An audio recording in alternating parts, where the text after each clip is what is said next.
C'est l'un des plus beaux décors de la Côte d'Azur, entre mer et montagne, entre histoire et culture. Roquebrune, Cap-Martin lance cet été un tout nouveau festival pensé comme un grand rendez-vous intergénérationnel. Cap sous les étoiles du 17 au 19 juillet.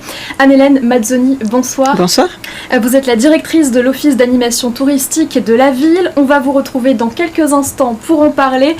À mes côtés, également, Morgane Ladis-Pesson pour le mensuel. Oui, j'adore Roquebrune. Oui, non, mais en toute objectivité, c'est le plus bel endroit du monde.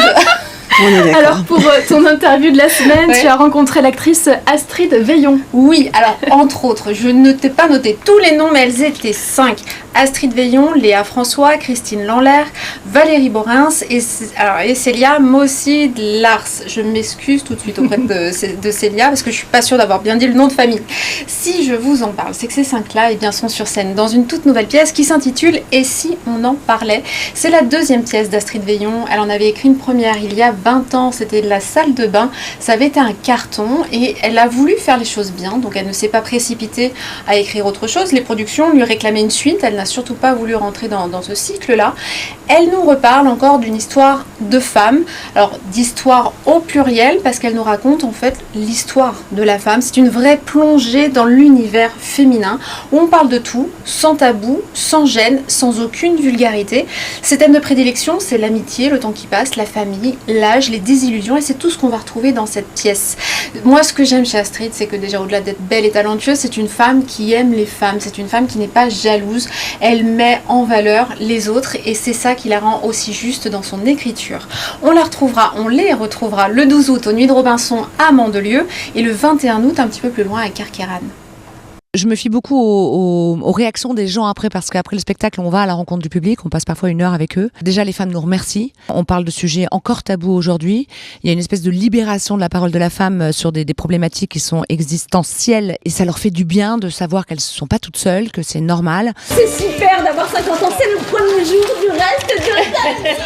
T'as pas peur de vieillir, toi? Mais si, mais non, je ne suis pas Bouddha. Tout le monde se reconnaît dans au moins une d'entre nous parce que c'est très varié, et puis elle a réussi à écrire des personnages qui étaient bien différents et en même temps qui avaient toute une amitié très franche, très forte. C'est un vrai groupe de copines comme on peut tout avoir. Les hommes nous remercient aussi beaucoup parce qu'ils assistent d'un coup à quelque chose où normalement ils ne sont pas conviés, ces réunions féminines. Et les hommes nous disent moi j'ai passé un bon moment, j'ai ri, j'ai souri et j'ai été émue parfois aux larmes. Et ça, on le découvre quand on voit la pièce. C'est une comédie sentimentale, on va dire. Je n'ai jamais pris mon pied, comme on dit. Pareil.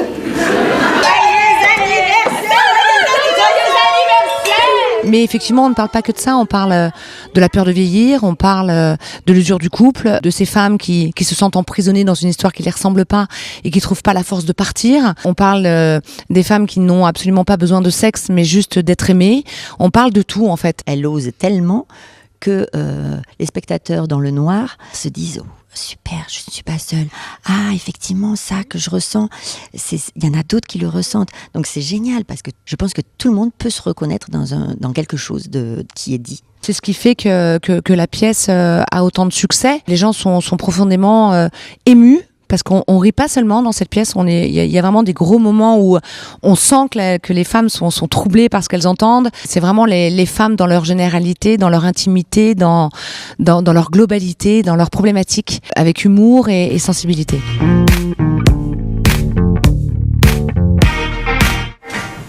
Voilà une interview que vous pourrez bien sûr retrouver directement sur le site Le Mensuel. Cette année marque le lancement de Cap sous les étoiles du 17 au 19 juillet. C'est un tout nouveau festival mêlant musique et humour. Comment est née cette idée et surtout quelles sont les grandes lignes de la programmation ? L'idée est née de plusieurs soirées qui avaient déjà été programmées dans cet espace magnifique du parc du Cap-Martin avec des artistes déjà renommés depuis plusieurs années et finalement un petit peu un manque d'identité sur la manifestation et on a voulu, comme ce qu'on a souhaité depuis le départ, réunir un peu tous les publics au même endroit avec des choses qui touchent tout le monde. Et donc là, on s'est dit, on construit quelque chose, donc on travaille là-dessus avec Directo Productions. on est en coproduction sur ce festival et on a proposé cette année 3 soirées avec un spectacle sur Brel, le fameux spectacle de Directo, tout à fait, qui est vraiment époustouflant dans ce rôle, c'est plus vrai que nature et ça avait un sens puisque Brel a vécu sur la commune de Roquebrune pendant une dizaine d'années. Ensuite on passe C'est la fête avec Michel Fugain donc on est sur un autre registre. 60 ans de tube. 60 ans de tube, oui, et une énergie époustouflante aussi. Et on termine avec Anne Roumanoff, donc sur un répertoire humour, donc de façon à essayer de satisfaire le plus grand nombre. Et même sur cette dernière soirée, on va pouvoir satisfaire 2 types de public parce qu'on a Laurent Barra qui vient de... Alors désolé mesdemoiselles, mesdames, il est en couple à 45 ans, ça y est, il nous l'annonce. Et du coup, il découvre les joies de la vie à 2. Il nous en parle sur scène. Et Anne Roumanoff, elle nous livre l'expérience de la vie.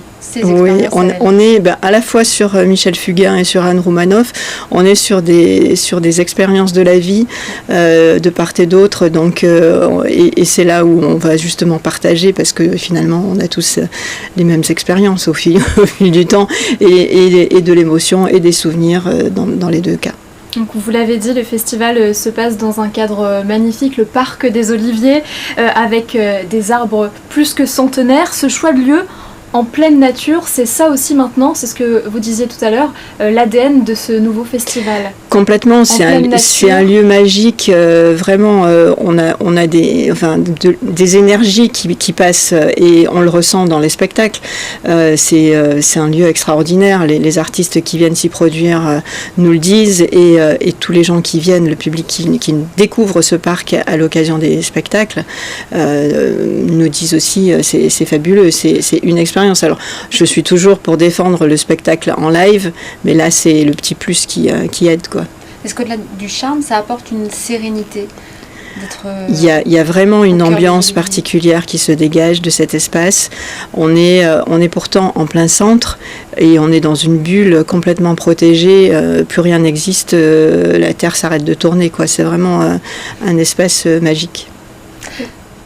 Alors, passionnée de scène, Roquebrune, parce qu'il y a aussi un festival de théâtre qui fête ses 50 ans. J'étais assez impressionnée de voir que ça faisait aussi longtemps, alors le temps passe vite, mais 50 ans de théâtre, et pas que, parce qu'on a aussi une comédie musicale, de la danse, de l'humour. Le festival fête ses 50 ans, c'est remarquable en effet. C'était un festival de théâtre à la base qui s'est développé Festival Théâtre et Danse et Festival Théâtre, Danse et Humour, qui est porté par Chantal Martineau, c'est la présidente de l'association qui gère le théâtre, et qui fête cette année ses 50 ans et qui fêtera ses 50 ans en même temps que Patrick Sébastien qui fête ses 50 ans de carrière et qui sera donc en tête d'affiche. Voilà, tout à fait. Il sera en tête d'affiche et aussi une première sur la commune avec la comédie musicale Cyrano de Bergerac, qui est aussi un spectacle extraordinaire un spectacle qui a beaucoup évolué puisque c'était Roxane au départ et qui maintenant intègre des danseurs. Enfin, c'est un spectacle complet. Ça sera la première. Les plus grandes salles incessamment sous peu. Tout à fait, qui remplit les plus grandes salles, oui, complètement. Alors l'été à Roquebrune Cap-Martin, ce n'est pas que des scènes, il y a aussi des expériences immersives avec les balades captivantes. De quoi s'agit-il précisément ? Alors les balades captivantes, c'est un concept qu'on a développé depuis 3 ans maintenant. L'idée, c'est de se balader, de découvrir la commune et on a tous dans la poche le smartphone.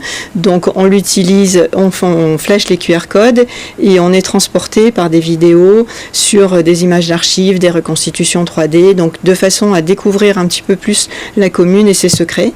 Et les trésors. Et les trésors, absolument. Et là, cette année, le dernier opus, c'est vraiment sur les personnalités qui ont vécu sur la commune.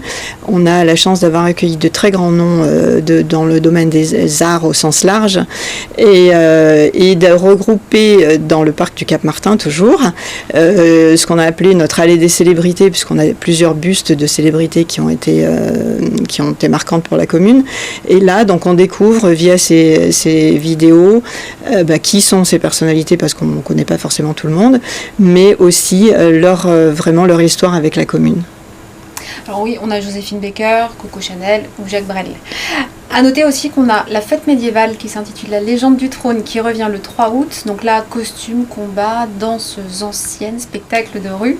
Et aussi une soirée chill le 9 août. Donc là, c'est vraiment la soirée à la cool. C'est ce qu'on peut faire dans son jardin, mais en Tout mieux à fait. et sans avoir de vaisselle à faire. C'est absolument ça. En gros, c'est ça. Oui. Musique lounge. Et avec les copains et les voisins et tout ce que vous voulez inviter, parce qu'on est vraiment dans la convivialité à l'état pur. Merci beaucoup Anne-Hélène Mazzoni pour nous avoir dévoilé toute cette programmation bien complète. Et on termine avec toi Morgane pour l'agenda culturel.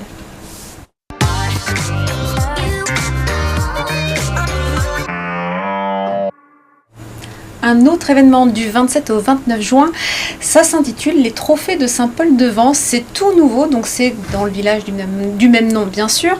C'est créé par Jean-Félix Lalanne et 2 amis à lui, Julien et Jenny. Donc c'est un week-end convivial avec plein d'artistes, entre autres Jean-Pierre Castaldi qui est parrain de l'événement. Et tous les fonds vont être reversés à la fondation L'Enval. On poursuit avec les Nuits de Robinson. Donc là on est vraiment sur pareil, une institution, une valeur sûre.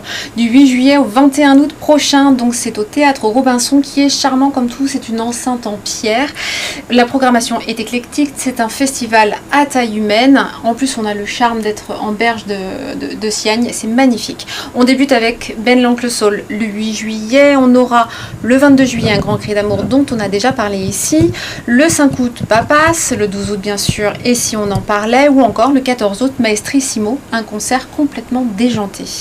Les lives de Saint-Raphaël, les 9 et 31 juillet. Donc là, on est sur l'Agora du Palais des Congrès, donc en extérieur, au port Santa Lucia. Et on va pouvoir applaudir 2 artistes du moment, Pierre Garnier le 9 juillet et Inès Reg avec son tout nouveau spectacle On est ensemble le 31. On finit avec les Nuits du Sud, donc la musique aussi. 2 grands week-ends avec que des incontournables. Autant vous dire, donc c'est du 10 au 19 juillet, autant vous dire que le plus dur, ça va être de choisir parce que, entre autres, on a Deluxe, on a Ayam, on a Olivia Ruiz, on a Fada Freddy, on a The Avener, on a Chinese Man, on a The Gladiator, etc. etc. Merci beaucoup Morgane pour toutes ces idées de sortie. On se retrouve la semaine prochaine pour d'autres encore. C'est compliqué de choisir. J'en ai marre.